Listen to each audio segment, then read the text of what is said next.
मेरे प्यारे दोस्तों, मेरे प्यारे भाइयों, तो मैं आपके सामने फिर कुछ ज्ञान की बातें लेके आ रहा हूँ। और आज मैं आपको जो विवेक देने जा रहा हूँ वो परम विवेक है। आप उस विवेक के सहारे सत्य और असत्य का जो निर्णय है बहुत ही अच्छी तरह कर सकोगे, अगर आप विचारशील हो तो, अगर आप सच में विवेकी हो तो। क्योंकि जो विवेकी होता है वो केवल एक सैन की ज़रूरत होती है उसको। वो कोई मूर्ख नहीं होता है कि उसको 100 बार समझाया जाए। जो विवेकी होता है वो सत्य और असत्य को एक ही बार में परख लेता है कि असल में सत्य और असत्य क्या है। बस एक इशारे की ही कमी होती है विवेकी की ज़िंदगी में। वो इशारा मिला नहीं और उसका विवेक जागा नहीं, उसी वक्त जाग जाता है। तो दोस्तों, आज बात करेंगे सतगुरु कबीर साहब की देह के ऊपर और उनके विदेह स्वरूप के ऊपर। क्योंकि लोगों में बहुत ज़्यादा भ्रम आ चुका है कि कबीर साहब भी कोई शरीर है, वो भी किसी लोक में कोई नूरी तत्व का शरीर है जो अरबों खरबों युगों तक कायम रहता है और उसके बाद वो भी नष्ट हो जाता है। कुछ भ्रमणा लोगों ने, अज्ञानियों ने फैला दी है। लोगों के मनों में ये बात बैठ गई है और बड़ा अच्छा घर कर गई है ये कि कबीर साहब भी कोई ऐसा शरीर है जैसा जो लाखों करोड़ों साल रहता है, अरबों साल रहता है सतलोक में, उसके बाद वो भी नष्ट हो जाता है। तो दोस्तों, मैं आपसे एक बात पूछना चाहूँगा कि जो नूरी तत्व का जो कबीर साहब का जो शरीर बताया गया है आप लोग को, उसकी बहुत बहुत बहुत ज़्यादा उम्र है। मैं मान गया, आपने बोला, मैं मान गया, ठीक है। मुझे इतना बताया जाए केवल कि जब वो शरीर यहाँ पे आएगा तो क्या उस शरीर के गुण बदल जाएंगे? जैसे सोना आपके घर में पड़ा है, वो सोना 24 कैरेट का है। आपके पास 24 कैरेट के सोने के बिस्कुट है, मान के चलो एक बिस्कुट है। आप वो 24 कैरेट का बिस्कुट कहीं भी ले जाओ, आप चाहे अपने देश में ले जाओ, चाहे आप अमेरिका में ले जाओ, चाहे जापान में ले जाओ, क्या वो देश के हिसाब से उसके गुण बदल जाएंगे? क्या वो 24 कैरेट से 22 कैरेट रह जाएगा या 20 कैरेट हो जाएगा? आप विवेक लगाओ, विचार करो, ऐसा कभी नहीं होगा।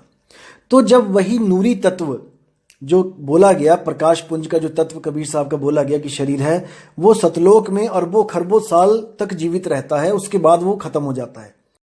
तो वो तत्व यहाँ 3 लोक में आने के बाद 120 साल में कैसे बूढ़ा हो गया? कैसे बाल सफ़ेद हो गए? कैसे बुजुर्ग हो गए?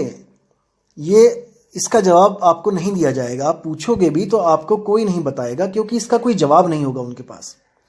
इसलिए दोस्तों, आपने खुद विवेक करना है, क्योंकि आप इतने भी मूर्ख नहीं हो कि हर बात आप किसी से पूछो। आपको परमात्मा ने बुद्धि दी है, आप भी तो कोई किसी काम लगाओ उस बुद्धि को।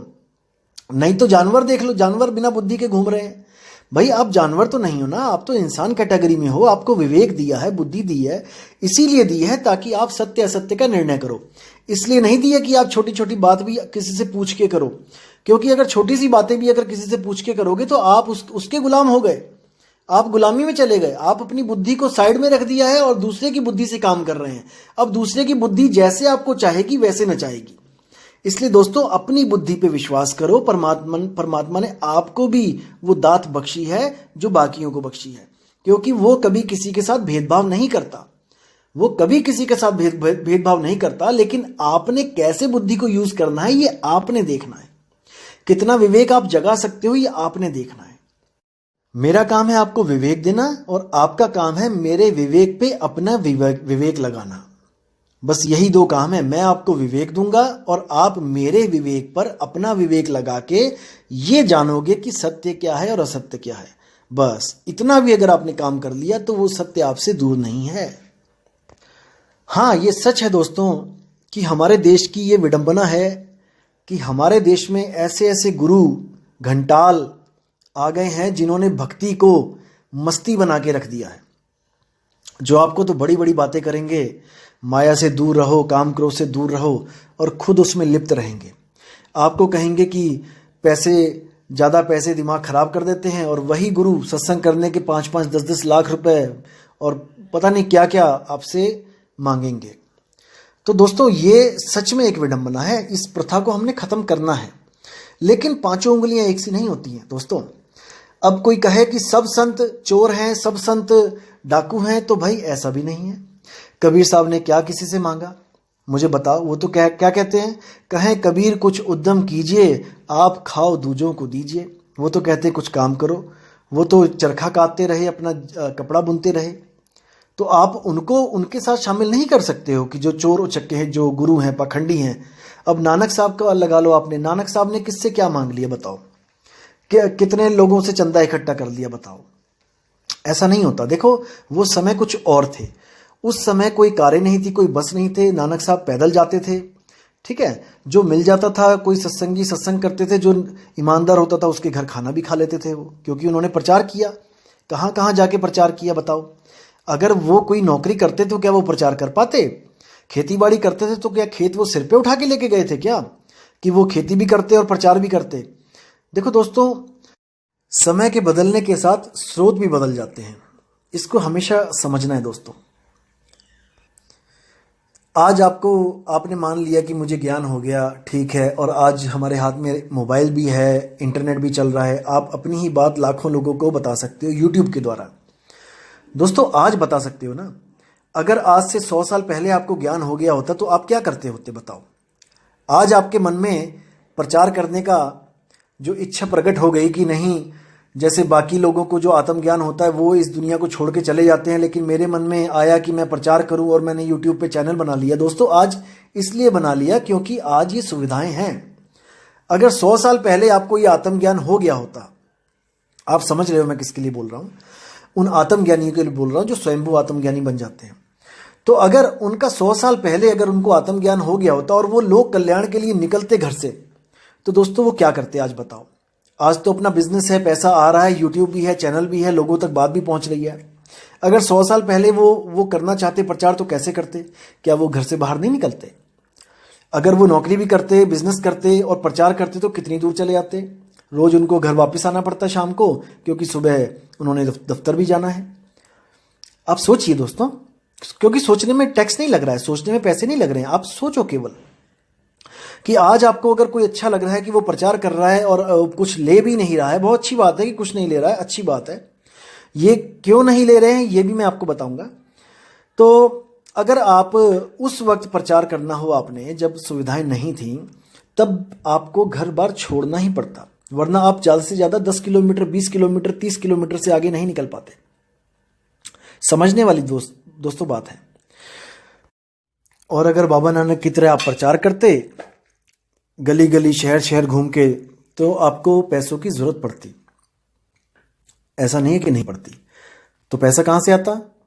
या तो आप खुद अपना कमाते 5, 7, 10 साल, और जो इकट्ठा होता उसको खर्चते, और मेरे ख्याल से वो 2, 3, 5 साल में वो खर्च हो जाता पूरा, क्योंकि आप जब कमा के दोबारा नहीं कमाओगे तो जो इकट्ठा किया वो खत्म हो जाएगा।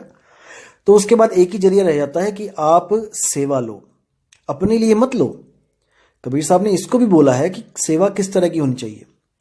कबीर साहब कहते हैं, मर जाऊं मांगू नहीं अपने तन के काज, परमारथ के काज में मोहे न आवे लाज। इस वाणी को आपने समझना है कि वो गुरु त्याग देने योग्य है जो अपने लिए पैसा मांगता है। समझ रहे हैं? जो परमार्थ के लिए मांगता है उसके लिए कोई भी हम गलत शब्द नहीं बोल सकते। जैसे आज तो आपको लग रहा है कि आज मेरे पास अच्छा पैसा आ रहा है, मेरे पास सब कुछ है, मुझे कोई ज़रूरत नहीं है, इसलिए आप बड़ी बड़ी बातें कर रहे हो। लेकिन अगर आप सच में प्रचार करना चाहते हो तो जरा इस YouTube चैनल को बंद करके एक बार बाहर निकल के देखो, तब आपको बहुत अच्छी तरह समझ आ जाएगा कि जिन संतों को आप बड़े आराम से पाखंडी और पता नहीं क्या क्या बोल देते हो, कितनी मेहनत करते हैं वो एक एक जीव को सही रास्ते पे लाने के लिए। लेकिन पंखे के नीचे बैठकर, एसी में बैठकर YouTube चैनल के आगे वीडियो बनाना बहुत आसान है, संतों को गालियां देना बहुत आसान है, संतों को मूर्ख बोलना बहुत आसान है। आप देखोगे कि कई YouTube चैनल तो ऐसे ऐसे हैं जिनके जो नाम है वो भी सतगुरु कबीर साहब के दिए हुए नाम यूज कर रहे हैं, जैसे नी अक्षर नाम, निशब्द नाम, अबोल नाम, अकह नाम, और पता नहीं कौन कौन से। मतलब जो कबीर साहब ने आके बताया इस दुनिया को कि वो नी अक्षर है, वो अकह है, वो अनाम है, उनको ही कह रहे हैं लोग कि वही नहीं जानते उसके बारे में। जो अक्षर जो नाम कबीर साहब ने आके यहाँ बताए दुनिया को। सारी दुनिया नाम जप रही थी तो उन्होंने कहा वो अनाम है। सारी दुनिया कहने वाले नाम में फंसी हुई थी तो उन्होंने कहा वो अकह है। सारी दुनिया अक्षरों में फंसी हुई थी तो वो कहते वो नी अक्षर है। और उन्हीं का ज्ञान लोग अपने अपने YouTube चैनल बना के बैठ गए हैं और अपनी कोई चीज नहीं है उनके पास। नाम तक कबीर साहब के दिए हुए अक्षरों का बना रखा उन्होंने और ज्ञान ऐसे बताते हैं जैसे उनके जैसा कोई ज्ञान ही नहीं है। कबीर साहब को, नानक साहब को गालियां देते हैं, मूर्ख बोलते हैं, अज्ञानी बोलते हैं, हमें फंसा दिया बोलते हैं। अरे भाई उन्होंने कैसे फंसा दिया? आप क्यों आए सतलोक से यहाँ पे? अगर आप ये मानते हो कि सृष्टि रचना सतलोक वाली ठीक है तो आपकी गलती है कि आप वहां से आए। क्यों आए भाई? वो तो आपको वापस वहां ले जाने के लिए बोल रहे हैं। उन्होंने कब कहा कि यहीं फंसे रहो, 84 में फंसे रहो? उन्होंने तो कभी नहीं कहा आपको कि यहां फंसो। वो तो कह रहे हैं कि जहां से आया तू वहां वापस चला जा। लेकिन आपको ही समझ में नहीं आ रहा तो भाई वो फंसाने वाले कैसे हो गए? कोई इसका जवाब दे मुझे। वो तो यहां तक बता रहे हैं आपको कि भाई तुम गलत रास्ते मत चले जाना। कर नैनो दीदार महल में प्यारा है शब्द को पढ़ो। उसमें उन्होंने साफ लिखा है कि सतलोक में सतपुरुष बन के बैठा है वो, अलख लोक में अलख पुरुष बन के बैठा है, अगम लोक में अगम पुरुष बन के बैठा है, अनामी लोक में अनामी पुरुष बन के बैठा है। अब आप सोचोगे कि शायद वहां पे कोई ब्रह्म अलग अलग बैठा है। दोस्तों ये बहुत बड़ी भूल है। ब्रह्म अलग अलग नहीं है, ब्रह्म एक ही है। ब्रह्म एक ही है जो सारे ब्रह्मांड का, चाहे वो कोई भी लोक क्यों ना हो, उसका मालिक वही एक ब्रह्म है। और जिनकी बात कबीर साहब कह रहे हैं कि वहां पर करोड़ों सूरज वाला पुरुष बैठा है, आगे कोई अरबों सूरज वाला पुरुष बैठा है, तो दोस्तों वो कोई ब्रह्म बैठा नहीं है वहां पे। वो तो माया ने आपको दिखाया है। वो माया ने आपको दिखाया है। कैसे दिखाया है? वाणी में ही देखिए क्या कहते हैं। आदि माया कीनी चतुराई, झूठी बाजी पिंड दिखाई, अवगति रचना रची अंडमाही, ताका प्रतिबिंब डाला है। साफ क्लियर कर दिया कबीर साहब ने कि ब्रह्म आपको लग रहा है जैसे अलग अलग पुरुष, ब्रह्म पुरुष वहां पे बैठे हैं, कि आप जा रहे हो आगे से आगे करोड़, आगे से आगे अरबों सूरज, आगे आगे खरबों सूरज चमक रहे हैं एक एक रोम में। वो कह रहे हैं कि आपको तो दिखाया जा रहा है किसके द्वारा? माया के द्वारा। वहां पे कोई नहीं बैठा है, वहां पे कुछ भी नहीं है, लेकिन आपको ये माया झूठी बाजी दिखा रही है। साफ बोला उसमें। लेकिन अज्ञानी बंदे इसको नहीं समझ सकते हैं। वो आपको ये घोषित कर देंगे कि हर लोक में एक नया पुरुष बैठा है। बताओ, अरे इतने पुरुष कहां से आ गए? कौन है ये पुरुष? 4-5 पुरुषों के नाम तो आपको कबीर साहब की वाणी से बता देंगे कि अलग पुरुष वहां बैठा है, अकह पुरुष वहां बैठा है, अगम पुरुष वहां बैठा है, और सतपुरुष वहां बैठा है, अनामी पुरुष वहां बैठा है। और आपको कहेंगे कि अनंतों पुरुष हैं। अरे तुम नाम तो बताओ, 100 नाम बता दो पुरुषों के। जब 4-5 तुमने बता दिए कहानी में पढ़ के, कबीर साहब की ग्रंथों में पढ़ के, तो तुम बाकियों के पुरुषों के नाम तो बताओ। अगर तुम इतने बड़े अंतर्ज्ञानी हो गए कि तुम्हें अनंत लोग दिखाई दे रहे हैं, तो तुम पुरुषों के नाम तो बता दो, 10 के ही बता दो। भाई ये सब अज्ञान है। ये सब भोले जीवों को फंसाने के लिए ये कला खेली जा रही है। लेकिन भोले जीवों, आप इतने भी भोले नहीं हो कि कोई भी आपको मूर्ख बना के चला जाए। अपनी बुद्धि को हमेशा खोल के रखो, हमेशा सत्य और असत्य को परख करो। हर वाणी का मतलब आपको समझाया जाएगा, एक एक पहलू को खोल के बताया जाएगा। आप बिल्कुल चिंता ना करें, बस आप अपना विवेक जगाए रखें ताकि आप लुटे ना। मैं नहीं चाहता कि एक भी जीव यहां से लुट के जाए। मैं कभी नहीं चाहता। आप ही लोग का भाई हूं दोस्तों, एक पैसा भी नहीं लेता मैंने खुद 8 साल प्रचार किया है और आज तक मैंने किसी से अपने लिए एक पैसा नहीं मांगा है, क्योंकि सत्य ज्ञान की कोई कीमत नहीं होती दोस्तों, बिल्कुल फ्री होता है वो। लेकिन उसकी कीमत होती है भाव की। ये भाव बहुत जरूरी होता है दोस्तों, क्योंकि बिना भाव के आप समझ लो कि आप किसी को लूट रहे हो, आप किसी को धोखा दे रहे हो। याद रखना दोस्तों, जब तक आपका अंतर मन और आपका बाहरी मन जब तक एक नहीं हो गया, जो आप बाहरी मन मतलब जो आपका व्यवहार दिख रहा है, जो आप दिखाना चाह रहे हो, और आपका वही सेम व्यवहार अगर आपके अंतर मन में नहीं है, तो आप कपट कर रहे हो दोस्तों। इसी को कपटी बोला जाता है।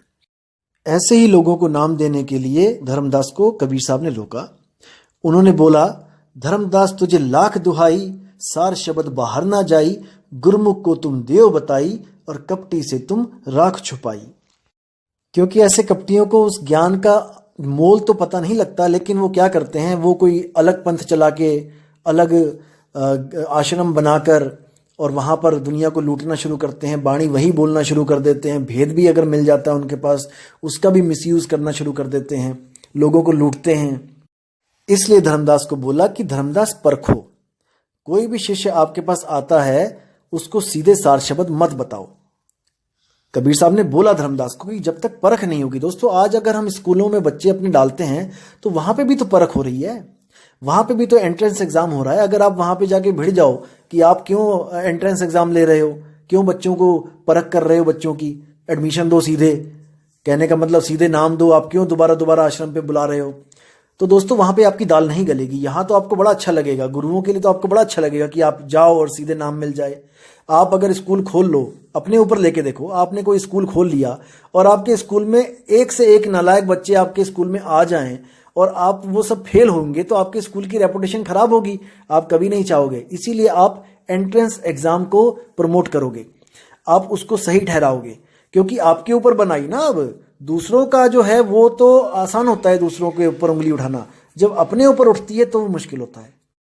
इसीलिए धर्मदास जी को बोला गया, प्रथमे शिष्य होवन जो आई, ताको पान देव तुम भाई, जब देखो तुम दृढ़ता ज्ञाना, ताको कहो शब्द परवाना, शब्द माही जब निश्चय आवे, ताको ज्ञान अगाध सुनावे। 3 बार में नामदान देने के लिए बोला गया। इसका मतलब ये नहीं कि वो 3 बार में नाम, यानी कि पहले ओम कलियम दे दिया, फिर ओम सोहम दे दिया, फिर और कुछ दे दिया, ऐसा नहीं है। उसकी परख करने के 3 चरण बोले गए हैं। सबसे पहले तो ये देखो कि जब वो आता है तो उसकी बुद्धि विवेक कितनी है, वो आपके पास आया क्यों है, वो नाम क्यों लेना चाहता है, क्या उसको कोई शारीरिक बीमारी दूर करनी है, क्या उसके घर में कलेश है उसको ठीक करना चाहता है, या वो आमदनी कम है, व्यवसाय नहीं चल रहा है, उसको बढ़ाने के लिए आया है। पहले इसकी परख करो कि वो आया क्यों है, क्योंकि ये हीरा है दोस्तों, ये सबको नहीं दिया जाता, ये सबके लिए नहीं बना है, ये केवल उसके लिए बना है जिसको इसकी कीमत पता है। इसलिए हर चेले की परख की जाती है कि वो नाम क्यों लेना चाहता है। उसके बाद उसको नामदान दिया जाता है, और वो नाम सीधे सार शब्द नहीं होता है, वो नाम 52 अक्षरों के नाम होते हैं जिनको जपने के लिए बोला जाता है। उसको क्यों दिया जाता है, क्योंकि अभी उसकी बुद्धि में इतना विवेक नहीं होता कि वो इन बातों को समझ सके कि वो अनाम है, वो अकह है, वो नी अक्षर नाम है। तो उसको बोला जाता है कि आप सत्संग में आते रहो या फिर आप सत्संग सुनते रहो, ऑडियो के द्वारा, वीडियो के द्वारा, या किसी सत्संगी भाई से जो अपनी बात करके, अपना सत्संग करके, किसी किताबों द्वारा आप सत्संग करते रहो और आप समझने की कोशिश करते रहो कि वो सार शब्द क्या चीज़ है, जिसको प्राप्त करने से आपके सारे जंजाल छूट जाते हैं। तो सबसे पहले जो आपको नाम मिला 52 अक्षरों का, वो आपका पहला चरण हो गया। उसमें बोला है कि बालक सम ज्ञान, जिसका बालक जैसा ज्ञान है उसको पहले जपने वाले नाम दे दो। उसके बाद दूसरा चरण जो होता है वो होता है आपको जब सत्संग में ये बताया जाता है बार बार कि वो नाम बोलने लिखने पढ़ने में नहीं आता है, जो आपको नाम दिया है वो सार शब्द नहीं है, ये भी बताया जाता है साथ के साथ। तो इतना ज्ञान जब उस बालक को हो जाता है तो उसका दूसरा चरण भी कंप्लीट हो जाता है। उसके बाद तीसरे चरण में उसी शिष्य को सार शब्द दिया जाता है और उसके जो पुराने वाले नाम होते हैं उसको छुड़वा दिया जाता है। एक छुड़ाए एक लखाए। जो सार शब्द दिया जाता है वो कोई नाम नहीं होता, वो कोई शब्द नहीं होता, वो आपका निज स्वरूप होता है। आपको बताया जाता है कि असल में आप हो कौन और आप कहाँ पर हो। दोस्तों, आप कहाँ हो और आप कौन हो, यही वो निज ज्ञान है जिसको कबीर साहब कहते हैं, आपा खोए आपको चीने तब पावे पद निर्वाणा। आपा खोए यानी कि आप जिसको आज तक ये समझ के बैठे थे कि मैं हूं, जैसे आप आज तक ये समझ के बैठे हो कि मैं तन हूं और थोड़ा सा ज्ञान मिल जाए तो आप ये समझ जाते हो कि मैं मन हूं। लेकिन असल में क्या है कि ना मैं तन हूं ना मैं मन हूं, मैं तो इन दोनों को चलाने वाला हूं, मैं इन दोनों की उत्पत्ति का कारण हूं, मैं चेतन हूं, मैं परम चेतन हूं। जब तक आप इसको नहीं समझोगे, जब तक आपको इस तन और मन से छुटकारा नहीं मिल सकता। तन और मन दोस्तों दोनों जड़ हैं और चेतन ये जीव और इसका शुद्ध रूप जो है वो आत्मा है। इसको समझना है। जड़ चेतन का करे निबेड़ा, कहे कबीर सो हंस है मेरा। जब जड़ तन और जड़ मन को जब हम अलग कर देंगे तो जो बचेगा वो मैं हूं, वही मैं जीव हूं। और उसी जीव के शुद्ध स्वरूप को चेतना, आत्मा, परमात्मा कहते हैं। तो दोस्तों, इसी के साथ मैं ये सत्संग यही समाप्त करता हूं और बहुत जल्दी आपके पास एक नई ऑडियो के साथ आऊंगा और आपके विवेक को जागृत करूंगा। तब तक के लिए दोस्तों आज्ञा दें। जय गुरु बंदी छोड़ कबीर साहिब, जय हो मदन साहिब की, जय जय सतगुरु वैराग साहिब जी की, सभी संतों की जय हो। साहिब बंदगी सतनाम। मेरे प्यारे दोस्तों, मेरे